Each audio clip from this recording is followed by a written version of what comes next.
This is the Comics Alternative Interviews, a conversation with Summer Pierre.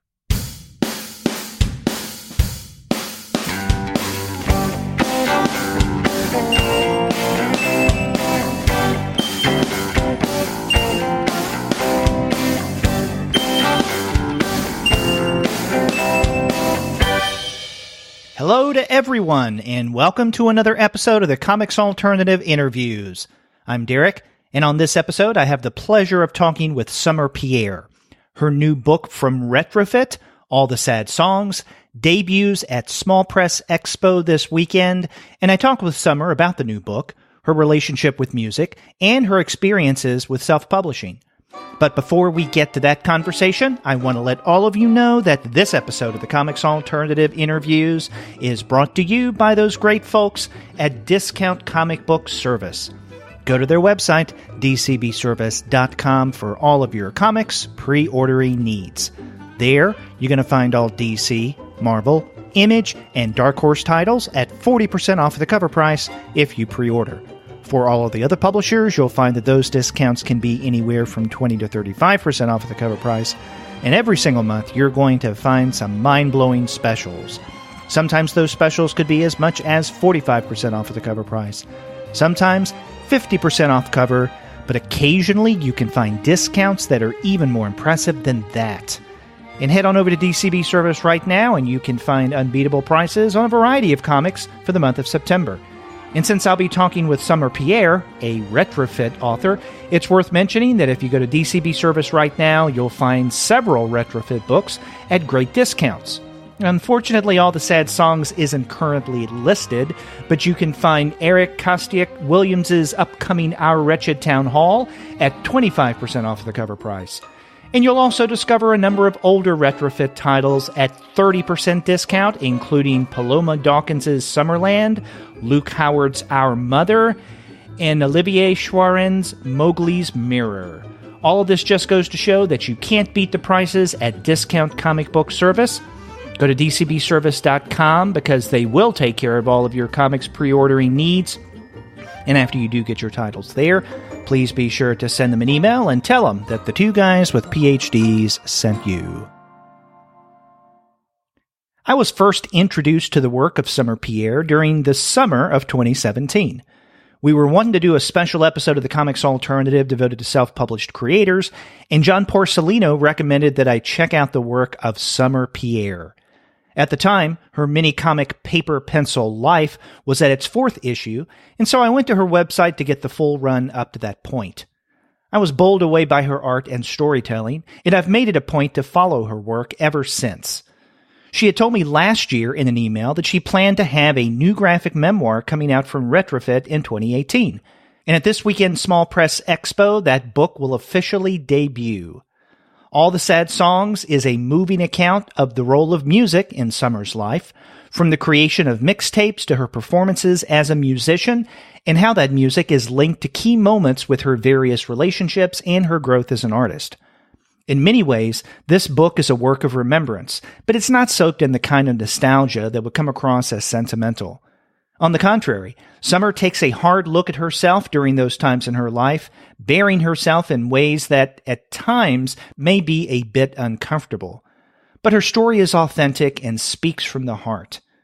In this interview, I talk with Summer about the genesis of this project, her experiences writing in long-form narrative, the role that music has played in her life, and the potential pitfalls in writing about her past in such an open and honest way. I've been looking forward to this interview for a long time, and I'm glad to have finally gotten Summer Pierre on the show. Let's listen to that conversation now.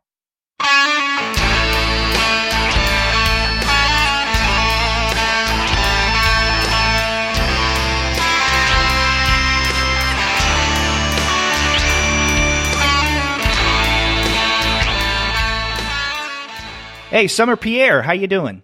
I'm good. Good. It's fall. I love it. Yes, it's. I hope it'll get cooler here in the Carolinas soon. Yeah. Now, you and I have been corresponding for over a year. Back in June of last year, we did a special episode on self-published comics, and we included your Paper Pencil Life mini comic for the first 4 issues in that discussion. So you and I have been going back and forth over the past year or so. And in fact, this coming weekend, as we record this, you and I are going to be on a panel together at Small Press Expo. So we'll get to meet one another. But this is the first time we've heard each other's voice. Yeah.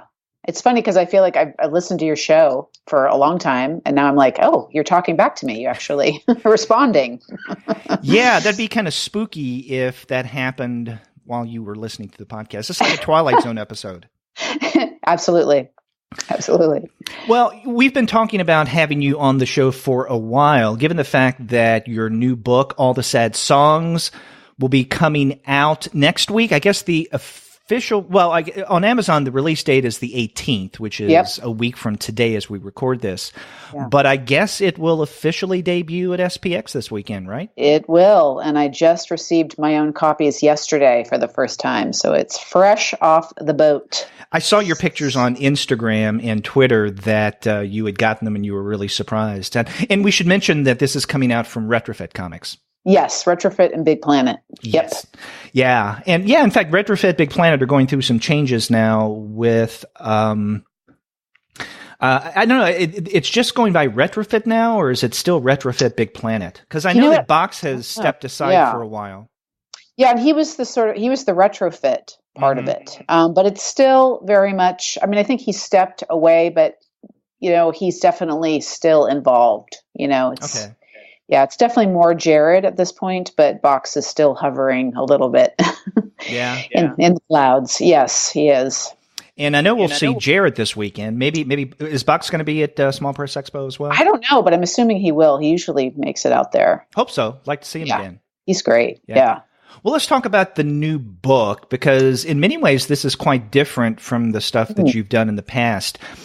And maybe it's an obvious place to start, but I'm going to ask you nonetheless. How would you introduce this book to someone who doesn't know not only what All the Sad Songs is about, but maybe has never read any of your comics before? Well, I would say it's an autobiographical story. It's a memoir of my younger years, my 20s, and it's all through the lens of mixtapes, and it's really a memoir about music. Mm-hmm. In fact, it's interesting. I was thinking about this morning that one would expect that, I guess, the first long-form autobiographical work, I wouldn't call the stuff that you do in Paper Pencil Life necessarily autobiography, although I want to get to that later. Okay. But I think with All the Sad Songs, definitely it's an autobiographical work. And one would expect a cartoonist, if art was going to be a part of the life story, to write about what illustration has been in their life. But you, on the other hand, focus All the Sad Songs on your background, your life with music, which I find really interesting. Mm-hmm. Well, yeah. I think that music to me was the first thing. I've been drawing and writing my whole life, but music, when I got to it in college as a musician, and it really kind of informed everything that came after. It was the first art form where I felt like I was able to tap into something that I always wanted to express. Some sort of emotional life, and was able to focus and express itself more clearly in music.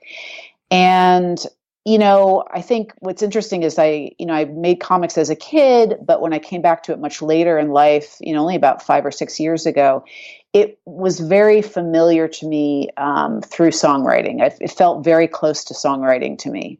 So for me, of course, it's not a surprise that I made a comic about music. I think this book was a surprise in what came out of it. But I just feel like comics and music are so, I don't know, they're linked. I feel like rhythmically they're very linked for me. Yeah. Yeah. Also, as you point out toward the beginning of All the Sad Songs, both your mother and father have backgrounds in the music industry. Or with music. With music, definitely. I definitely grew up drenched in music because my dad is a musician and an artist, but my mother worked in the rock and roll industry for 40 years. And so I grew up backstage at really giant rock shows, and it was very much a part of my childhood. Mm-hmm.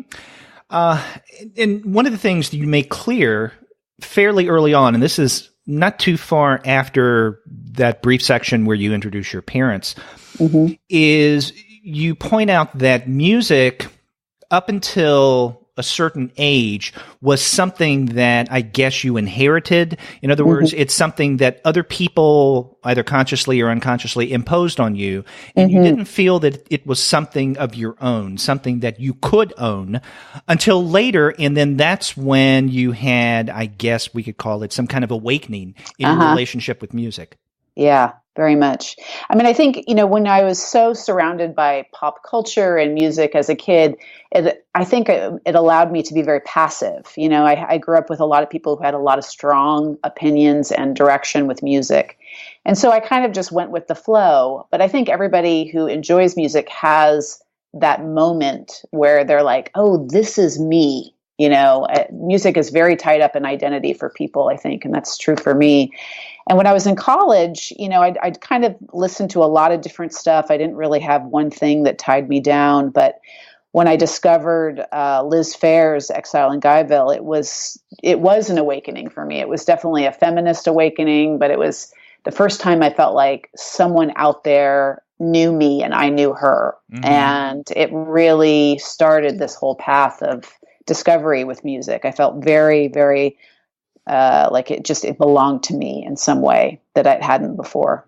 Yeah, and in fact, I think it's the second chapter of All the Sad Songs, and there's 6 sections or 6 chapters in the book, but I think it's the second where you emphasize female musicians and how your discovery of people like Liz Phair, PJ Harvey, Hole, and a variety of others whose names I may not even recognize, really did impact you in a meaningful way.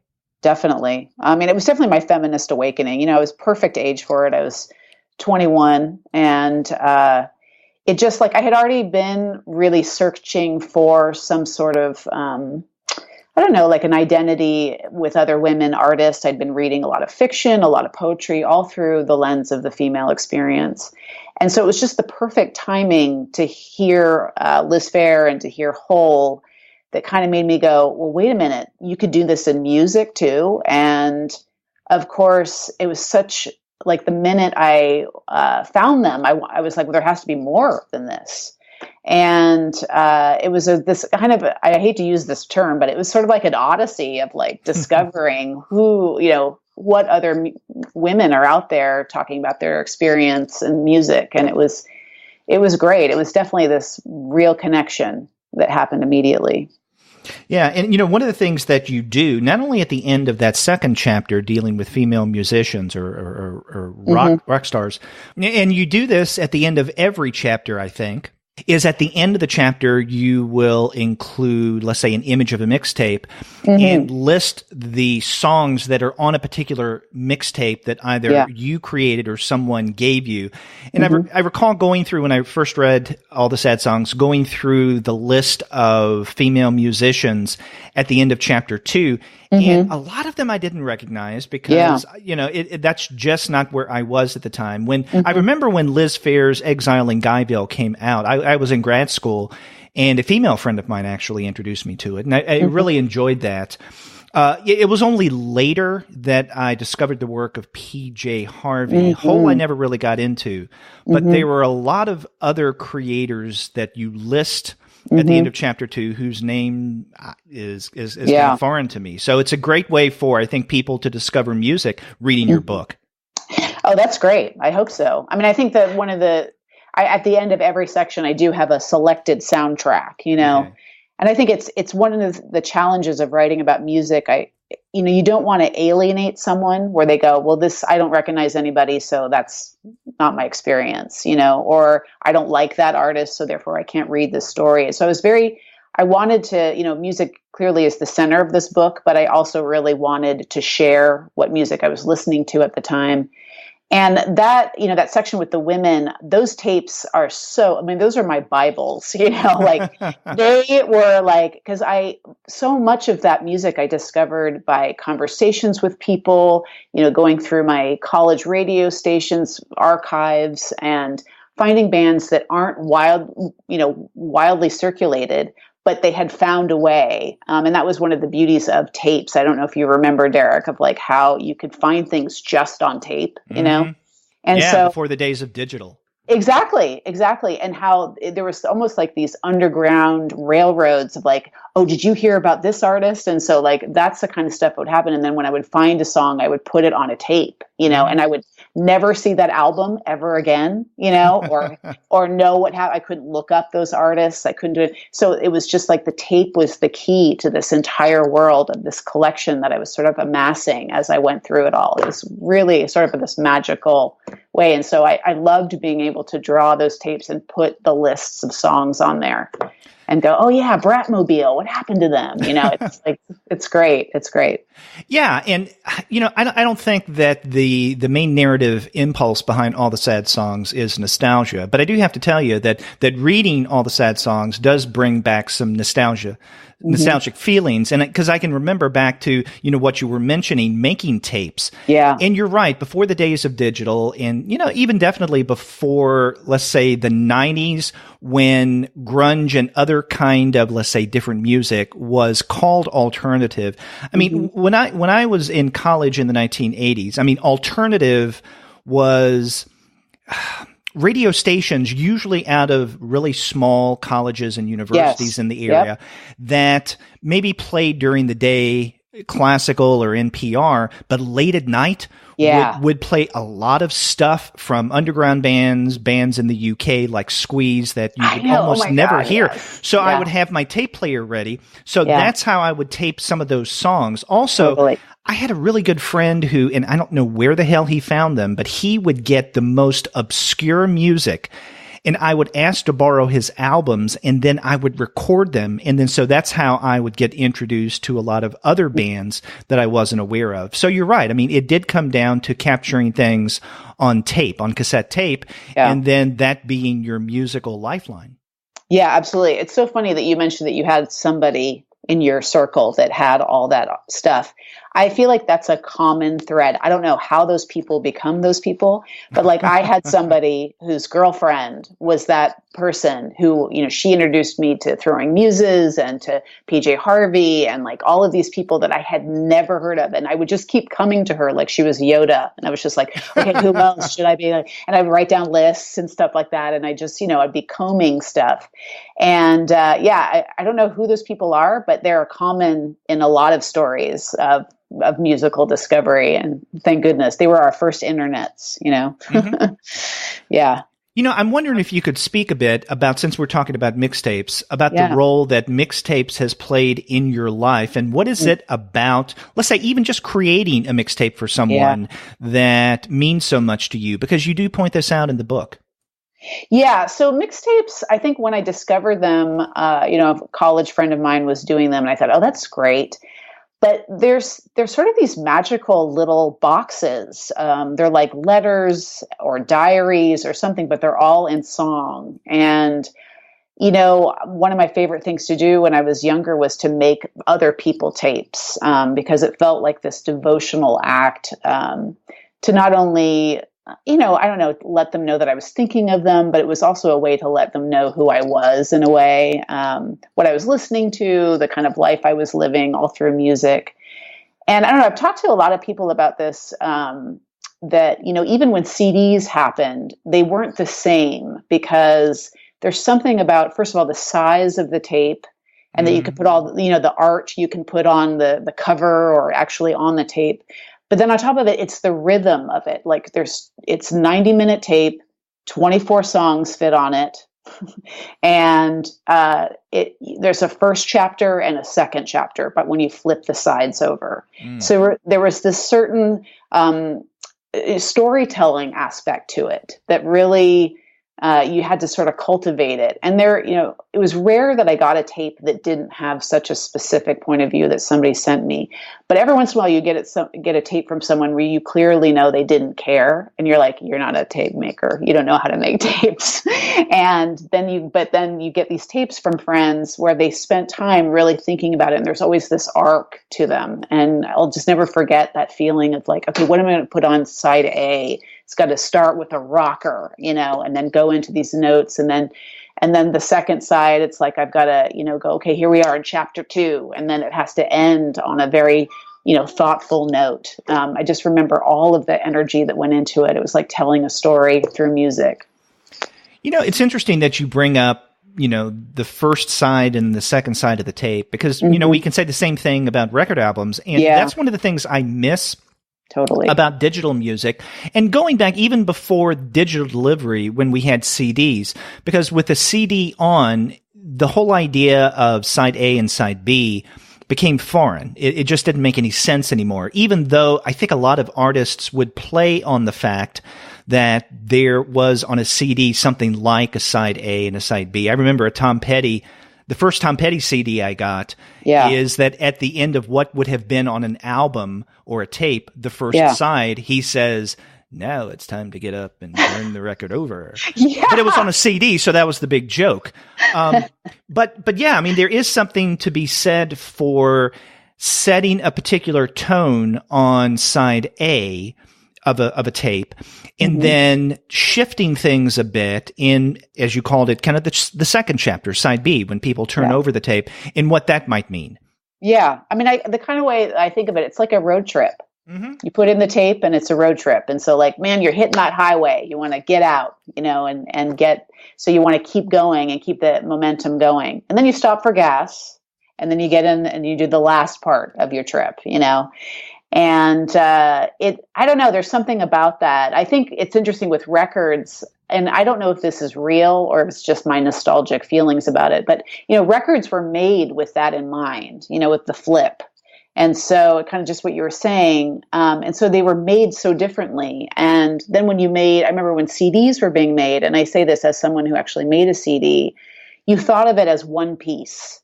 It was never broken up in two parts. It was always one piece. And so it's interesting now in this digital world where you have access to so much that people don't think in albums so much anymore, or in one piece. They think in little pieces that can be dispersed and found like crumbs, but so it's just it's a different mindset, I think, to, the collection of music. Yeah, I mean, I cannot think, even on CD, of Sgt. Pepper's Lonely Hearts Club Band as anything other than an album. I know. I mean, that's the thing, like that album to me, and of course I grew up with that album. It was an important album to my parents. It's so iconic to me, and I remember listening to it.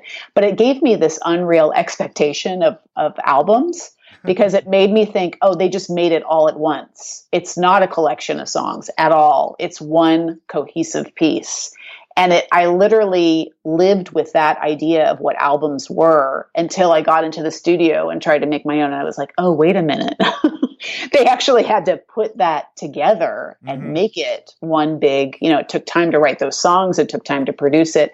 And something like Sgt. Pepper is such an unfair monument to music, of what the possibilities of storytelling can be in music. Yeah, and to contrast that with another Beatles album, I'm a gigantic Beatles fan. Yeah, me too. As listeners of the podcast probably know, because I mentioned it ad infinitum, is comparing it to, I guess, a couple of albums later, the Beatles, or what's known as the White Album, which, I mean, it's an incredible album, what was originally a double album, but really you can listen to the songs in almost any order. Exactly. In other words, you can put a CD in, or your digital, however you listen to it, you can put it on mix and it doesn't matter, really. I mean, maybe with the exception of Revolution Number 9. That just strikes me as, and Good Night. Those are like the last songs. But with Sgt. Pepper's, you have to listen to it in order. It is with many concept albums. I mean, another example of that is the Kinks are the Village Green Preservation Society. I mean, you need to listen to those songs in that particular order. And there are a variety of other of albums, both past and even present, that are concept, that has this sense of wholeness that you need to listen to in a particular order. Totally. And I think, honestly, we could go into what the music industry was at that point and like all of that stuff, because it allowed for a lot of that kind of thing. But now it's much more short term. So, it's interesting what that, it required you to just be in your room, right? Can you remember what that was like to put on a record? Oh, yeah. And just be in your room for like 2 hours with this record playing, and you were like in another universe.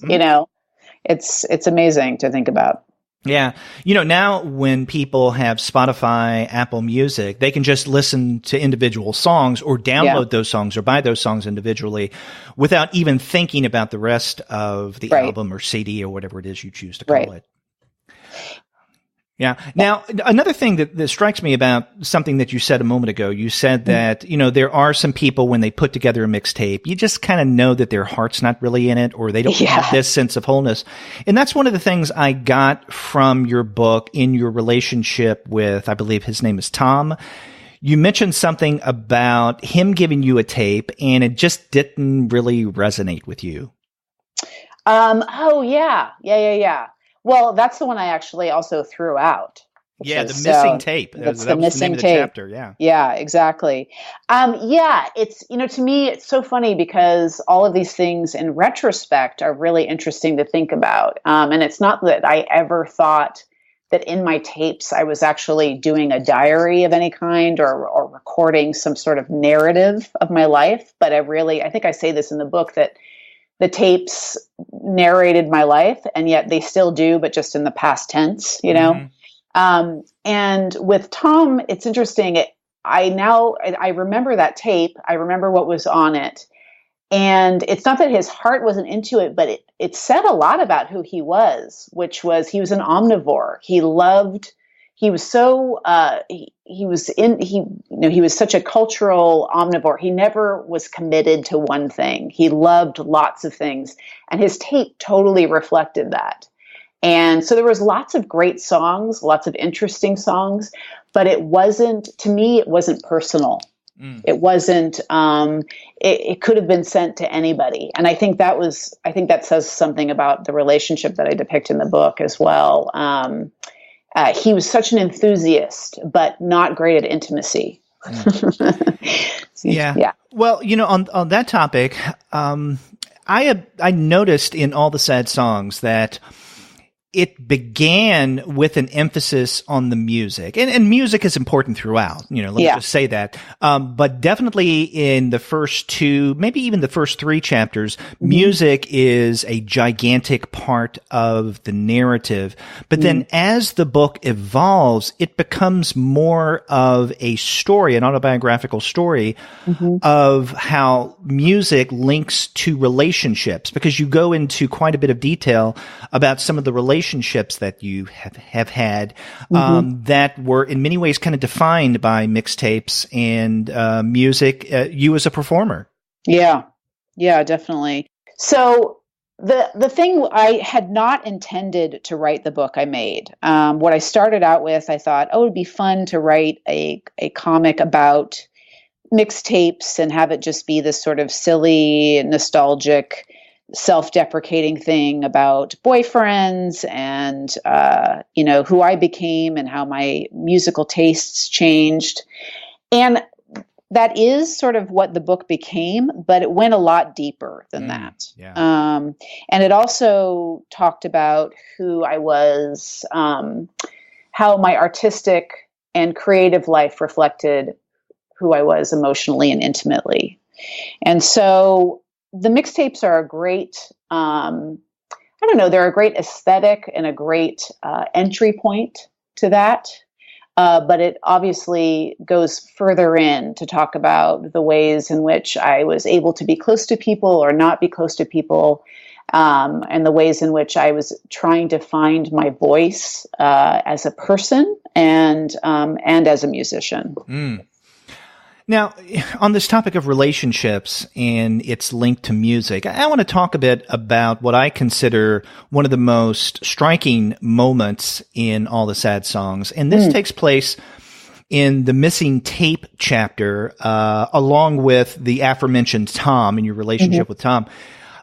You mentioned that at one point you're having a conversation with Tom and you guys are having your problems. And the way you described it is all of a sudden something snapped inside of you, and you describe it as almost like a brick inside of your stomach. And you felt that weight, and along with that came panic and anxiety. And that seemed to take your life, at least for a while, onto a different trajectory.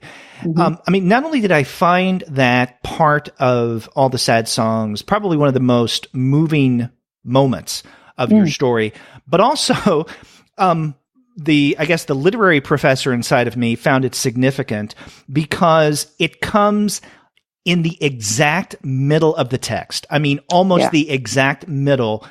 And because the book is about a little over 100 pages, this this moment takes place about around page 48, 50 to about 55. Again, slap dab in the middle. And I'm wondering if placing it in the middle of your story was a conscious decision, or did it just happen haphazardly that way? It was not a conscious decision at all. I mean, a lot of this book was not, it was on a need to know basis. Like I said, I started somewhere totally, and you can see it in the beginning of the book. It starts in this whole other place and ends up, as you say, in the middle. Suddenly it sort of explodes into something else. And that was completely organic. And I actually had no intention of writing about that part of my life. But I think what you're tapping into is something that I think, when people talk about making books and how it had a life of its own, I used to kind of just roll my eyes, but it really did. And it's interesting. I hadn't really noticed that it was in the middle of the book, but I just think of it as sort of the heart of it in some ways. And you can see it even the way that it's expressed with the two pieces, the two different sides of it on those 2 pages are supposed to be this very immersive experience. I'm so, that's interesting. It's so funny. I didn't notice it was in the middle, but I mean, you can see the format of this book is pretty darn tight. It starts on one end, and then it kind of in the middle. It's funny. I go from time frame to time frame to time frame, and then I circle my Boston years. There's 3 sections that cover the exact same amount of time, and then it goes off onto the other side. And so it's almost like, I think of it like a refrain that keeps coming back to, and yet you learn something new about that section. Yeah, I had to ask about any kind of structural decisions or maybe, haphazard just happenings of that middle part, because I don't know, years ago, I had a professor, Dick Thompson, this was in graduate school, and he was a 19th century Americanist, and he had this love of very structured narratives. And I swear to you, he could pick up a novel or a story, and he would open it to the very middle part of it and point out, this is the significant part of the text. And I said, I'll be damned. It is. Is this something that artists do on a regular basis? And so I just wondered if this crisis moment with, as you put it, the brick inside of you was something that you thought almost from the beginning, this is what I'll put in the middle of the book. No, I was fighting tooth and nail. I did not want to talk about it. Seriously, I just was like, you can ask my friends, Glynis Fox, I would call her and be like, well, that's nice. I'm not going to write about that. And then, of course, the book would ask me to write about it, and it was really, it was a crazy experience making it. And honestly, by the end of the book, it really, there were threads throughout the book that happened organically, because there's a few things in that, and that's one of them. It's like the heart of the book. It's interesting that's the middle and it's the brick, so to speak. But there are other things like, the song that can hear you, and that sort of weaves throughout the entire text. There's moments where remember there was one point where I was really confused. I'm like, how am I going to put this? And am I going to do something? And it turned out I had already set it up to do this other outcome that I was trying to figure out. It had totally solved the problem for me already. So it was really an unusual experience that it totally took me on a ride, and it sort of had me do these sections, and I just didn't matter if I wanted to do them or not. They would show up and say it would require me to write about these things. And it always was, it had a reason. It was definitely, I don't like to speak in terms of woo-woo when it comes to books, but this book definitely had a life of its own. So it's something that had to come out of you. Yeah, That sounds absolutely. kind of gross, but yeah. I know. Ew, birth. But yeah, it definitely felt like it was something that was required of me to make. Now, you said a little while ago that I guess your initial idea behind what eventually became All the Sad Songs is you wanted to write about your history with mixtapes and to have something kind of nostalgic be the result. Tell me a little more about the genesis of this project and how it's so different from what you've been doing over the past several years, I guess since 2013, with Paper Pencil Life. So I've been doing Paper Pencil Life for, as you said, since 2013. And Box Brown actually wrote to me and said, "Hey, have you ever thought about, would you consider doing something with us?" And I love what they do. I love what Retrofit does so much. And I was like, heck yeah, my gosh. And he said, why don't you try something like, it doesn't even have to be a full length book. It can just be 25 pages. And at that point, the longest thing that I had written was 5 pages. And I thought, that's a nice challenge. That's a good size, 25. I can kind of stretch something. And I thought, I'd love to do something around mixtapes. I had already written a piece that was around a single mixtape, and I kind of had some life to it. I felt like I wasn't done with that subject. And so I thought, well, I'll just do that. But the minute I started writing it, it just ballooned. And I think the first draft I had in terms of sketching and writing things out was about 35 pages. So I thought, well, okay, that's a good size. But then as I kept going, it kept on adding more pages to it. And it's funny, you're not the only one who has said that you feel like it's a huge departure from Paper Pencil Life. I think in depth, of course, and it goes deeper and it's more of a memoir than what I've done, more specifically memoir. But I started it like a diary comic, where I was trying to write about something with music and it wasn't going well. And it's true. I had been trying to find a way into the story. And so one morning I went down to my basement and got my mixtapes out. And I started it like a diary comic. Like, today I've been doing this and this is where it went. And I just went from there. And I don't know if you can notice throughout the book, but I keep on coming back to that same time where it's in the present and I'm looking at these things and I'm thinking about these things and then going back in time as I do that. Yeah, definitely your narrative frame or the context, I think, is apparent, especially at the beginning. But you're right. Every so often we do see kind of a flash of you in the present going through the tapes as you're recalling this, although the core of the narrative in All the Sad Songs has taken place in the past. Absolutely. It's just you're recalling these things as you, in a more contemporary way, go downstairs to your basement and look through your mixtapes. Yeah, exactly. And it was sort of really important to me to keep anchoring it in the present. And I find it sort of interesting that what ended up happening, I feel like that allowed me to feel safe enough to really go down deep into these other places that I had not expected to go. And I think that if I had just done it like another format that could have come out was I could have just started it while I was a musician in Boston, and it would have been a very different book. I think that the narrative would have been different. And I think one of the things that's sort of important to me about this story is that it is told from I'm looking at it from a distance, that it's something that I'm in a different place in my life and I'm looking at something that happened long ago. Now, this is something that you and I will talk about in much more detail this coming weekend at SPX. Yeah. And we should mention that, if people are going to be at SPX or if they're in the Bethesda area, then they can come and they can see on Sunday, I think it's at 3:00, our panel. Yep. We have a panel on diary comics. I'm going to be moderating you, your friend Glennis Fox, Kevin Butnick, and Dustin Harbin. So the four of you are going to talk about diary comics.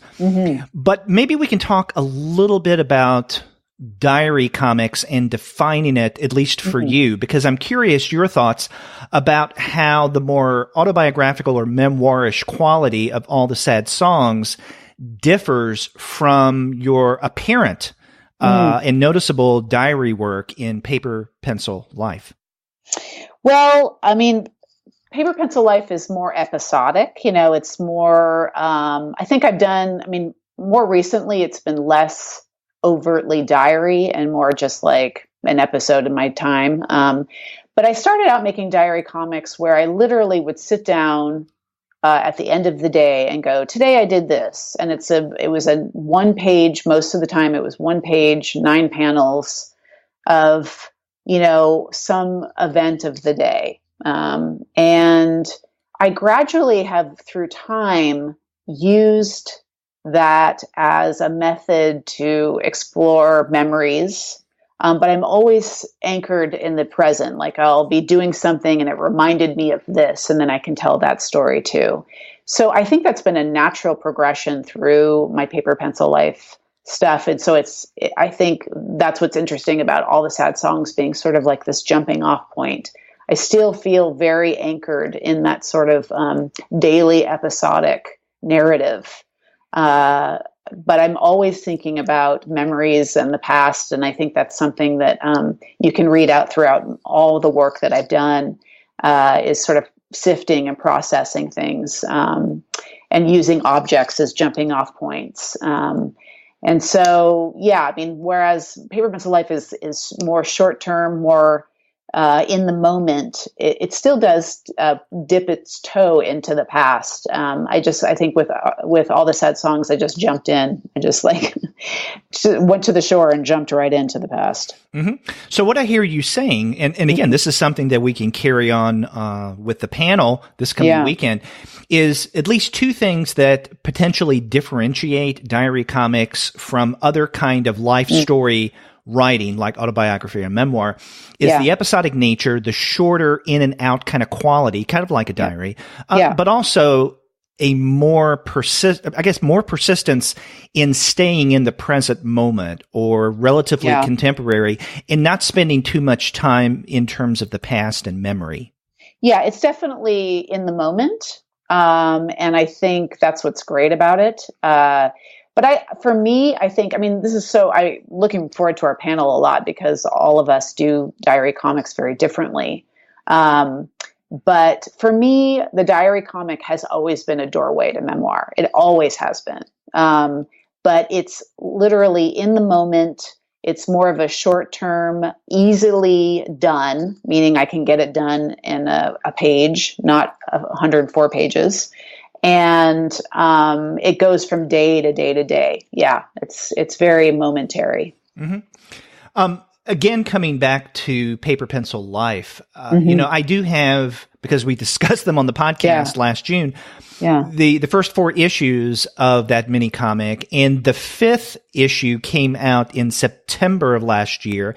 And I hope you have copies of it because I want to get it this weekend from you at your table. But tell me a little bit about what I have to look forward to in issue number 5.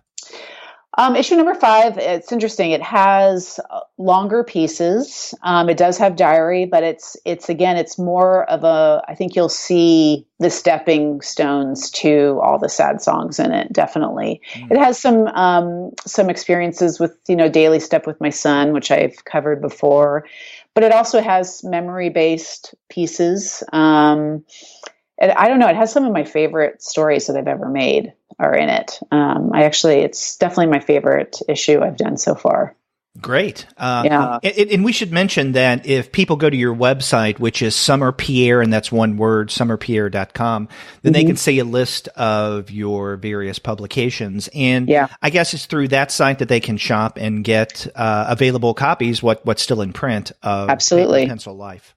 Yeah, absolutely. Come on over. I'll send you one. You also have a blog, and I think a lot of the things that you put up on your blog, and the blog is at summerpierre.wordpress.com. You eventually move into your issues of Paper Pencil Life. Yep, I do. Mm-hmm. I do some stuff. I think that's the balance of comic making these days. It's like the print and the internet have to work together. And so I do a lot of posting, or I have in the past done a lot of posting on my blog. And I've been trying. It's interesting with Paper Pencil Life. I've been trying to figure out a way to do like not show everything not have everything that was on my blog into the book, and that I'd like to add things that I haven't published. So there are some special treats, and I also intersperse Paper Pencil Life with a lot of the drawings that I do, because I do drawings outside of comics, and I love drawing photographs, and there's a lot of that in Paper Pencil Life. Mm. And in fact, in looking at your blog, I was going through that this morning and looking at some of your more recent entries, and a couple of them really stood out to me. I mean, one of the things that you mention on your blog is your interest in haiku diary comics. Yes, yeah. That's been the latest. That's actually what I do. That's my diary comic now, is I do a haiku and I make it put it into comic form. So I've been doing that since April, and I actually have about 52 of them done, and I think I'm going to go for 100 and just do an entire book of them. I also really enjoyed your tip of the pen to John Stanley, Little Lulu. Ah, yeah. Yeah, where you and your friend go to a diner, and then as you are going in and ordering food, you kind of overlay you and your friend's experience doing this, but you illustrate yourself in ways that Stanley illustrated Little Lulu and Tubby. Yeah. Yeah, we go into Little Lulu land. Yeah, so we had lunch at this diner that he used in one of my absolute favorite Tubby stories. And so the diner itself, is that it? Yeah, the Center Diner in Peekskill. And it's called the Sunset Diner in the Tubby story. But in some ways it looks exactly the same. And of course, in some ways it absolutely does not. So I just thought it would be funny if the minute we open the door, we become part of that universe. And it was fun. It was definitely one of my favorite things I've made. Yeah. And again, I would highly recommend that people, a way of introducing yourself to the work of Summer Pierre is to check out her blog, summerpierre.wordpress.com, which you can also find. There's a click through from your website, summerpierre.com. Yes, absolutely. Yeah. 1-2 punch. Yeah. Now, one of the things that strikes me about Paper Pencil Life, and in fact, Andy and I did mention this quite a number of times last year when we discussed those first 4 issues, is that unlike a lot of more autobiographical-ish type writings in comics, which seem to be, I don't know, kind of downers or depressing or end on a down note, most of your entries seem to be a little more positive and upbeat. Otherwise known as uncool. No, I'm just kidding. No, it's actually quite refreshing, because after a while, that kind of downer, depressive tone can become a little too much. And especially when you have autobiography, memoir, they're so prominent in American comics right now that after a while, you almost get tired of them. And so I agree. Your approach to doing this kind of life writing, kind of in a broader sense, life writing, I think is a refreshing change. Oh, thanks. Thank you. I think because you're getting me at a good time in my life. I think that you can tell from all the sad songs. I talk about some of the stuff that I have struggled with. And I really understand and appreciate people who write about the struggle. But I think what people sense in my work is that I just feel like everything I have now is a miracle compared to like where I've been. And I keep on thinking about this amazing poem by Charles Bukowski, who's speaking of someone who really likes to write about the crap he's been through, where this guy is interviewing him and talking about all of his time in Skid Row. And he kind of kids him and says, "Oh, don't you miss it? Come on, you have to admit you miss being that miserable." And Bukowski kind of says, well, if you've been there, then you know that everything that comes afterwards is a blessing. And that's how I feel. And I think that's maybe what you sense in a lot of my work is just this, like, I get to make comics. I have a home life I love, and I live in an area that is wonderful and piques my curiosity. And I think my work, I get a little defensive about the positivity and I say, you mean uncool? Because usually people are like, oh, she's not edgy enough, But I just think that, like, it's hard won for me. I really understand the struggle. I understand the bitterness, and there have been times where I've been more negative, but I like to write about wonder. I like to write about, you mean it? I get to have this, and it's not to say that I don't write about struggle, because I do. But most of it is through this lens of just like feeling good, feeling really grateful that I'm here at all. Yeah, like going outside with a cup of coffee, Yeah. and experiencing the chill in the air in early fall, and just feeling that things are coming together for you early in the morning as you step outside, or maybe late at night as the sun is going down.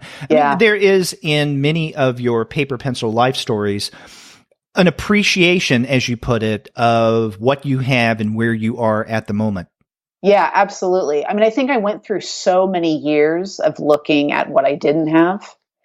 And I really did. I was like a half empty gal for a long time. But through a lot of work and just through, I don't know, some lucky happenstance, I think that I just really appreciate that, the things that I do have. And I think once you start, it's been an active process for me to start looking to what I have, because I come from a place of a lot of struggle, like I said. And so it's great. I mean, are you kidding? I get to talk to you about comics on a weekday. I mean, how fabulous is this? Well, you're right about the struggles, and we see that in all the sad songs. The aforementioned center of the book, when you seem to go through a crisis, and this crisis kind of propels your life story for most of the rest of the text until we get to the last chapter. Yeah. And I think that's called the last mixtape, or the last tape. The last tape, yeah. Yeah, and this is when you first meet the man who would eventually become your husband, Graham. Yeah. And so it does have this kind of upbeat ending after all of the kind of negative stuff that you've gone through. Yeah, it does. But I think what's interesting, or at least what I hope is interesting, is that it doesn't end. It's not a love story. Right. It's really important to me that it wasn't a love story, because Graham didn't save me. You know what I mean? And you see throughout the trajectory of the book that, I go through a lot of relationships and a lot of struggling with being close with people. But it's not about, ending up with him. And in fact, that I end up with him, but the end of the book isn't like, and then we walked off together. It's about remembering, letting something go, and then still having yourself at the end of it. Right. And there's even a question, if like you ignore the last maybe 3 or 4 pages, there's even the suggestion that it's not going to work out, because, he tells you, as you point out in the book, that he really loves you and he wants to be close to you, but he can't because he's going off. You guys are in California is where you met him, and he's going to school in New York, and he just refuses to engage in a relationship. So it does have a potentially kind of sour ending for you, because as he's going off to the airport, you show yourself crying. But we come back to your contemporary moment where you're down in the basement looking at these mixtapes. And of course, you eventually marry him. Yes, exactly. Without me having to say it. Yeah. Right. Yeah. And I bring up Graham within the context not only of all the sad songs, but also our previous discussion of Paper Pencil Life, your mini comic. He is the subject of some of your stories as well as Gus, but especially Gus. I mean, that's one of the things in reading through the various issues of Paper Pencil Life you get. And I have to ask you, do you have any mixed thoughts about basing many of your comics on your young son? And there's a reason why I'm asking this. Okay, how much time do you have? Because I have a lot of thoughts about this. So one of the things that you probably have not seen, because you haven't seen my 5th issue, is that I actually made a conscious decision to stop doing that. Okay. I have very strong feelings about this, because a lot of my earlier issues were about our time together. He was very small, and There was a lot of struggle that I had as a parent, being alone with him, and yet at the same time, I was also just sort of trying to figure out, what do my days look like, and this is who, and being very curious about him, as a parent is. But as time went on, and I'll be purposely vague and apologize for it, but something happened that I started to write about, and I suddenly realized that's not mine. That's not mine to write about. That's something that belongs to him. And I started thinking in terms of, he still shows up in my comics, but the comics are not about him. Mm-hmm. And I feel very strongly that he has a right to me, but I don't have a right to him. And so I started to be very conscious about how he was depicted and what are the things that I share. And I do talk about my life with Graham and Gus a lot, but he's not the center. I don't talk about things that happen to him. I talk about things that happen to me that he happens to be around for. But it's interesting because the thing is that I have many friends and I love lots of comics that have to do with parenting and have to do with their children. I'm thinking of Kyler Roberts and Glynis Fox are two very dear people to me, and their work is very important to me. And so I appreciate that. And yet at the same time, I just I don't think I would appreciate being a child that was constantly being made a character. Mm. So that's what I started to think about for Gus. I love that I recorded so much of our time together because there's a lot of stuff that I've forgotten. And I don't know if you have any kids, but it goes away. It's constantly being erased. And so recently I looked at a couple of the comics I had made early on with him, and I was like, oh, I forgot he used to say things like that, or, there's these little things I recorded, and I do miss that daily record of just who he is. But I've started trying doing things that are more private. So I have a sketchbook that I draw and I write things down that he says, but I don't publish them. So I did make a conscious choice to have him be a part of my story, but not to be, I'm not his storyteller. Yeah. You mentioned Kyler Roberts, and I have to tell you that one of the reasons why I ask you that question about having Gus in your comics is because that's something that's fresh in my mind, because that's something that Kyler and I discussed. Really? In her comics, she even speculates on the potential problems of including her daughter Zia as the subject of some of her stories. And then the opposite, in fact, there's one strip that she writes, what if I didn't include her? And then years later, as a teenager, she comes to me and says, what's the matter, Mom? Was I not important enough for you to write about? Yeah. Well, the message of that is that there's no winning. Yeah. That's the thing. You're a parent. You're going to make mistakes, or you're going to, it doesn't matter what you do. It's not the right thing. Mm. And so, I think there's something to be said for that. You have to make the best choices you can. And it's not to say I am an autobiographical artist. I always have been. And so I have hundreds of illustrated journals, even before I did comics that depict people in my life and all of that. And Gus is 100%. It doesn't get more fascinating than your kid. He's such a developing human being, but I don't have the right to, for me, and I won't say this because I enjoy Kyler's work so much, and I love Zia, and I know Zia, and she's fantastic and sort of crazy smart.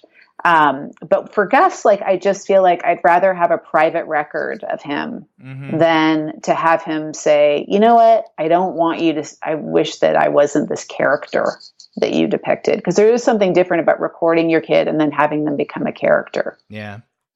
Yeah.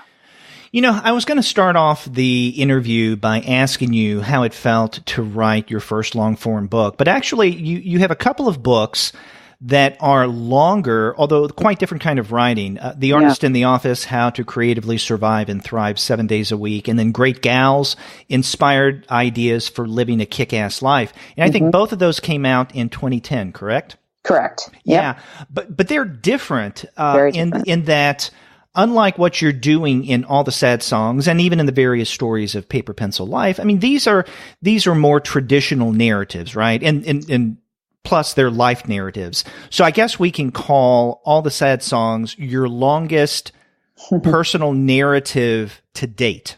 Yeah, definitely. Do you like writing in the longer form like this? Do you see yourself doing more things like all the sad songs as opposed to the short pieces in Paper Pencil Life? I want to do it all, Derek. Yeah, I mean, of course, I have.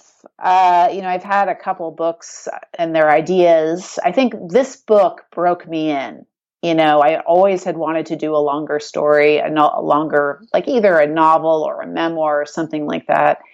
And this one sort of broke me in and showed me how to do it in a way. And so, I have a couple other books in mind that I would like to do. I don't know how that will work out, but I still feel very strongly. I love short work. I feel like there's so much experimentation you can do. And that's the way I've always approached comics. It's like, oh, I want to try this, so I'm going to do it in this way. And it really, the shorter form has really taught me how to make comics in general. But I think I would like to do both. I think I want to keep experimenting with the short form, but then tell some larger stories in a longer form. Like, I'd really like to write a book about my mom, because she was a really powerful, crazy person, both personally and historically. She was one of the very first female stagehands in the rock and roll industry, and lived a very large life. And it was intense being her kid. And I think that would be an interesting story. Those are the kind of things I want to do. Now, you said you have a couple of other projects in mind. Is there anything that you can tell us? Well, the one about my mom, I would like to talk about. Okay. But one of the things that I think, and you guys mentioned this in the podcast you did when you talked about Paper Pencil Life, that you felt that I hinted at my childhood. Yeah. And I think I want to do something more overtly about my childhood, which is pretty complicated. I wasn't raised fully by my mom or my dad. So it's narratively, that's interesting to think about. It's very challenging to think about. But I think I would like to write something that's more overtly about my childhood. A moment ago, you called yourself, definitely an autobiographical cartoonist. Mm-hmm. Have you considered doing just straight fiction that has nothing to do with your life whatsoever? I mean, perhaps inspired by maybe life experiences, but nonetheless something that would be the equivalent of, let's say, a fictional novel in prose. Yeah. Well, so before I did comics as an adult, I wrote a lot of fiction. Was all I did. I did a lot of prose. I have a draft of a novel that's terrible, but it's there. And I have a collection of short stories that were all, interconnected. So yeah, I've thought about fiction a lot. Actually, the novel that I sort of abandoned, I thought at one time, oh God, that would be a great graphic novel. And so I've actually thought about that. So, and honestly, after doing a memoir, you get a little sick of yourself, and it would be fun to think about something just completely different, and I, for the first time in some years, I've actually thought that'd be kind of neat. And I've actually been reading novels, prose novels, for the first time in years this summer. And it's this whole other part of my brain that just feels like it hasn't had any attention to. So the answer to that is yes. I don't know if it's a priority, because one of the things that happens when you get older, and, I'm 46, and you start thinking like, well, I only have so much time left, what am I going to really spend time on? Mm-hmm. And so I am tempted to do things. I might do something in a shorter form in fiction, but I have to think in terms of what's the priority work. Do you see yourself doing this through a publisher, kind of like Retrofit, Big Planet, or other small presses and comics, or maybe go at it by self-publishing? Which part? The fiction, you mean, or the? Well, yeah, I guess the longer form, different kind of work that you were describing. Yeah, I don't know. I think so. One thing I can talk about is, I did traditional publishing first with my two first books, which were how-to books, really. Um, and they were an incredible experience, but it taught me a lot about publishing as an industry. And I think I kind of felt fried from it because the thing is that it's wonderful to be published at all.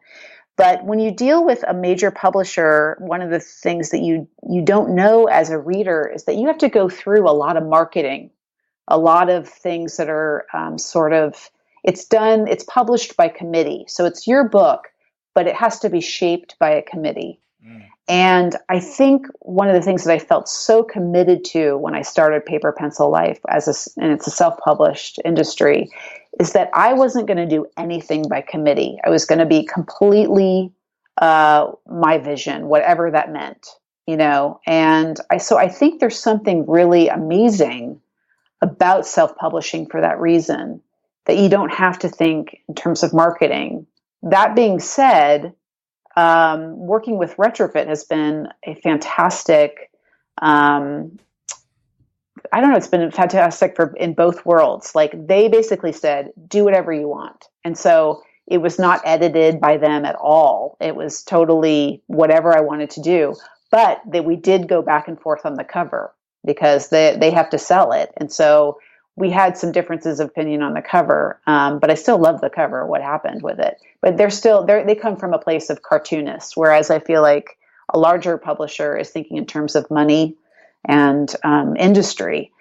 And so I don't know. The answer to that is I don't know. I'd be open to a smaller publisher that gives me more control. Like Retrofit? Like Retrofit or someplace else. But I'm not opposed to, I don't think there's anything wrong with self-publishing because there's so much quality in self-publishing these days. And you don't have to give anything away that you feel like you shouldn't, but I'm curious about the cover. I mean, I really like the cover that you ended up with. What was some of the disagreement about the cover? In other words, what might you have wanted originally? Well, what I did originally is, I don't know if you can see on the top of it, there's musical notes streaming up from it. And that's actually something that is throughout the book, is this sort of music as a physical presence that sort of flows through the rooms. And so my cover was all musical notes. It was just this like a volume, like it was just pumped up the volume and all of it was musical notes. And then it had the words, and it's beautiful. It was a beautiful cover. And one of the reasons why I wanted it to be so sort of like, I guess in a way, simple and flowing in that way, is that when you open the book, it's a lot. It's so much information packed in there. It's so wordy. It's so, there's a lot of images. So I wanted something that was a little bit, forgive this term, but one note, but Jared kind of came back to me and said, it looks like a gorgeous book, but it doesn't look like comics.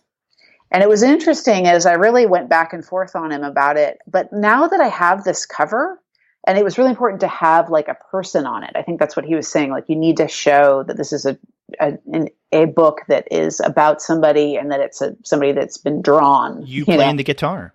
Me playing the guitar. And so I actually love the cover now. I was sort of like hesitant about it, but now I'm so glad that they pushed me on it. I think it's great. I think it's a great cover.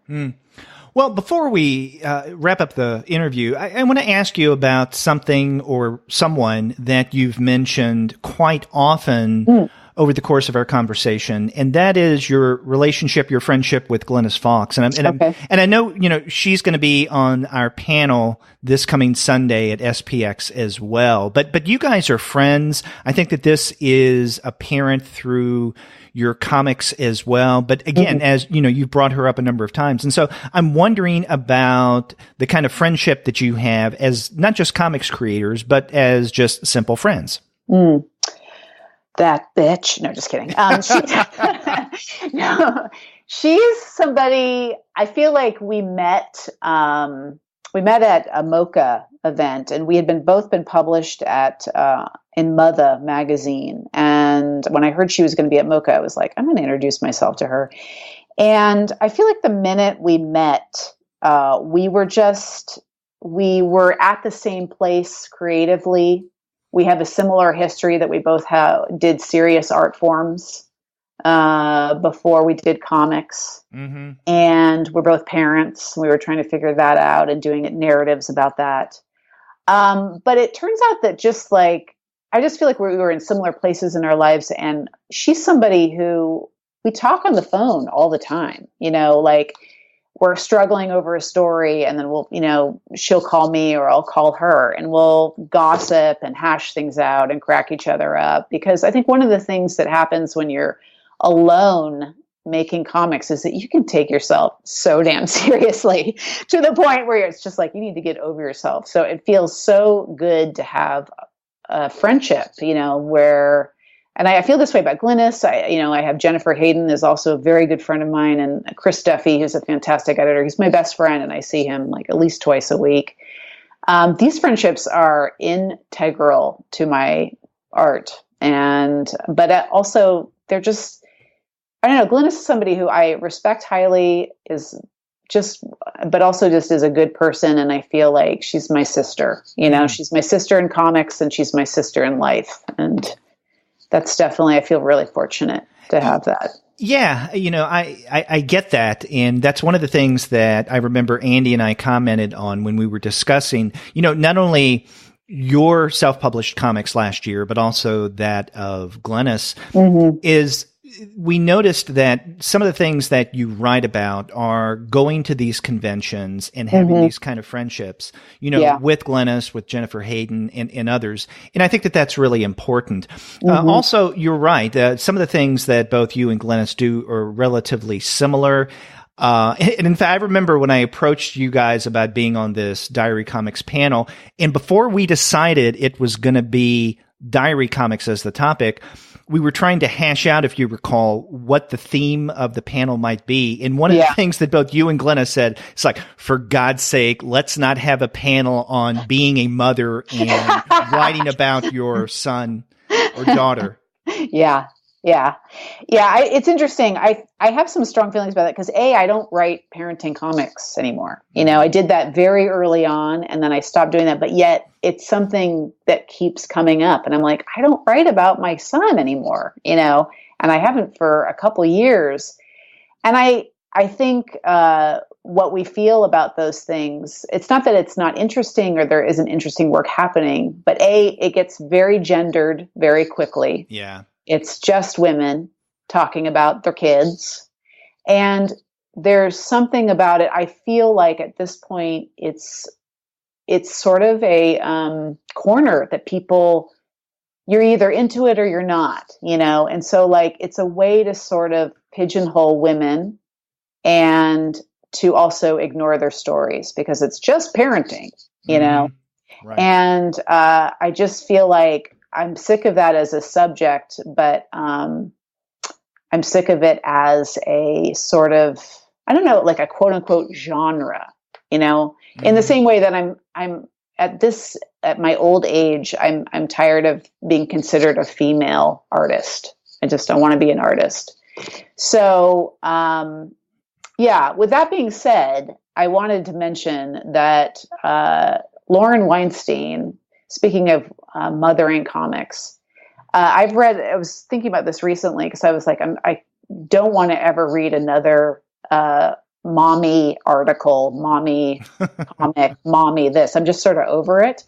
But then recently I've been reading, I don't know if you've paid attention to anything Lauren Weinstein's been doing recently, but she wrote these two pieces. One was about the artist Paula Modersohn-Becker, who painted herself pregnant and also painted mothering, and Lauren discovering her. It was in the NewYorker.com, and it was absolutely one of the most amazing comics I've ever read, and sort of broke open mothering in a way that felt very universal and non-gendered in a weird way. So that has been happening. And then she also recently wrote a story about her birth that just blew me apart. And it has made me rethink that idea of like, oh, who cares about mothering? Like, because it just, both of those stories brought this human, larger story that I feel like I've been missing. And so it's made me actually rethink the family mothering thing. Thanks, Lauren. Yeah. Now, last year, I know in our webcomics episode, we discussed her webcomic Carriers, which did have to do with her pregnancy. So, yep. Yeah. But again, like for me, like maybe this is the thread for Lauren's work, which is, it's a flashlight for me now to be like, oh, these are things. I think what Lauren does beautifully, both as an artist with her, the way that she makes work, but also her writing, it's just to layer these threads together that are, I don't know, they feel less of a genre and more of a literary life story. Mm-hmm. And that's what I mean. It's like the difference between, the subject. I feel like there's been this marketing term of like the mommy blog or the mommy, all that stuff, which has been great for helping other women feel less alone. But it has consequently pigeonholed some artists from being widely read. Mm-hmm. And I feel like Lauren is the one exception. I think Kyler is up there too. But even so, she is still known as a parenting cartoonist. Right. And as you point out, there's something in terms of a gendered sense that can be rather, maybe even unintentionally limiting about that, which again is one of the reasons why when you and Glennis and I earlier in the year were thinking about this panel, we specifically didn't want to make it parenting. We didn't want to make it gendered. And that's why we wanted to bring on people like, let's say, Kevin and Dustin into the mix as well, and decided on just diary comics. And so... Yeah, I mean, I think because the other thing about the gendered thing is that diary tends to be thought of as female. It's like the girl talking about herself, And so, but yet there's diary to me, and this is something I can't wait to talk to you guys about because it's such a often misunderstood genre. Mm-hmm. And there's so many ways to approach it. And I think that all four of us do it so differently. Mm-hmm. And I'm so excited to talk about that, just as the formats are so different in what we share and how we share it. And that it's a total co-ed thing is groovy. It is. And I'm glad that you mentioned that a diary comic is not just one thing, because different creators approach it in a different way. And I think I mentioned this to you and Glennis in an email. One of the things that struck me recently, I read Nagata Kabi's My Solo Exchange Diary, the first volume of that, which came out from Seven Seas Entertainment earlier this year. Mm-hmm. And it is an example of a manga in diary form. Ooh. But it's curious in that Nagata Kabi writes to herself, and it's her contemporary self writing to her past self, trying to make sense of what she's gone through and where she is. So in a way, it's kind of a twist on if I knew then what I know now kind of deal. But it really is interesting. It is a diary comic or manga, but it's one that is framed in such a way that I really haven't seen anything like this before. So that's yet another twist, a difference on a diary comic. Yeah, you got to check it out. I do. That sounds amazing. Yeah, the second volume of this should be coming out in another month or so. So, it's really interesting. Mm. Okay, so your blog is summerpierre.com, and that's one word, summerpierre.com. Or that's your website. Your blog is summerpierre.wordpress.com. Your brand new book, All the Sad Songs, is going to be coming out, debuting, I guess, officially at SPX this weekend. But then we'll be in bookstores a week from now on the 18th. Yeah. And we should also mention again that if people plan on attending Small Press Expo this weekend, you and I, Glennis, Dustin, and Kevin are going to be on a panel on Sunday at 3:00 on Diary Comics. Yeah, don't go see Jules Pfeiffer. See us. Yeah. I'm really pissed that they put us opposite Jules Pfeiffer. I just recently interviewed him about his new book. And so, I mean, maybe I can still meet him, but I was hoping to go to his panel. I know, me too. I can't now, but we're going to have a good time. That's right. We are. And it's going to be nice to see you in person. But I Summer, know. I want to thank you very much for taking the time and talking with me for the podcast. Thank you so much, Derek. It's a pleasure.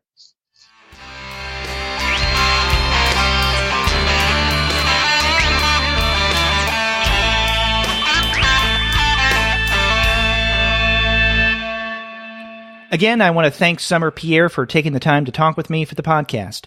Her latest book, All the Sad Songs, will officially debut at SPX this coming weekend. If you plan on attending the Bethesda convention, then be sure to check out Summer's table as well as that of Retrofit Comics and get your copy of her new book. Also, and as I mentioned during our interview, I'll be on a panel with Summer at SPX, along with Glennis Fox, Kevin Budnick, and Dustin Harbin, that will take place Sunday at 3 o'clock. It's all about diary comics. If you're at the event, be sure to check that out. And if you want to find great prices on a variety of other comics, then head on over to the website of our sponsor, Discount Comic Book Service. As I mentioned at the top of the show, if you go to dcbservice.com right now, you'll find unbeatable prices on a variety of publications from Retrofit Comics, one of our favorite publishers on the Comics Alternative. That's dcbservice.com. And after you do get your titles there, get in touch with me and let me know what you thought about my conversation with Summer Pierre. If you go to our website, comicsalternative.com, you'll find that you can leave us a voice message online via SpeakPipe. Or you can call us the old-fashioned way by picking up your telephone and dialing 4153-COMICS. That's 415-326-6427. You can also email us. We're 2guys@comicsalternative.com, or you can email me directly. I'm Derek at comicsalternative.com. And you can find us all over social media. We have accounts on Twitter, Facebook, Tumblr, Instagram, Google+, Goodreads, Pinterest, YouTube, Slack, and Discord. You can subscribe to the podcast through Apple Podcasts. You can stream us on Stitcher. You can also find us on Spotify, on Google Podcasts, on iHeartRadio, and on TuneIn. But you can find every single one of our podcast episodes, as well as the reviews and comics-related commentary that we post on our blog, simply by going to our website, comicsalternative.com. We have a lot more interviews lined up in the weeks to come, so be sure to check back for those. Until then, take care.